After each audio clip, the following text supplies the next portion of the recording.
I remember when I was going through these really difficult times, Jason, that I always thought someone must be able to derive a benefit from what I'm going through because it's just not normal.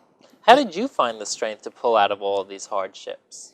I think one of the most important things when we're going through these terrible things, this adversity, is we have to remember that it's not going to always be like this. So that was my first thought. It was like, it can't be like this forever. The second thought I had is I have to find a way to focus on just like one thing at a time because it got so bad that I couldn't even think it a month at a time or a year at a time. I mean, it was a week at a time, it was a day at a time. Sometimes it's an hour at a time. So I think when we start breaking things down a little bit more and going to what can I do today? What can I do in the next hour? What's my first step?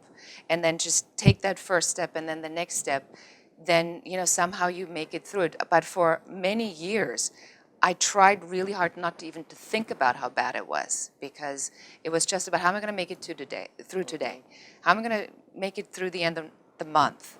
And then, something else would sort of happen. Did you ever feel like giving up? I mean, I know you had your daughter at the time, and you, as you said, it's just for today, it'll get better, but was there ever a time when you're like, it's just not going to get better? Did you ever feel like giving up? Yeah, all the time.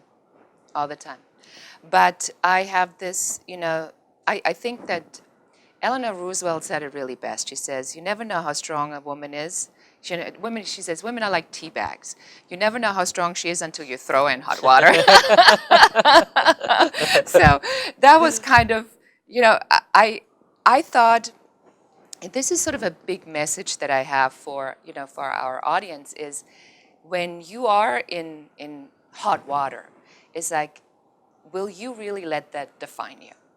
And that was, for me, the big message is like, will I allow this to define who I am, or am I going to be the one who will define it? And I say, will you be defined by your circumstances, or will you define your circumstances?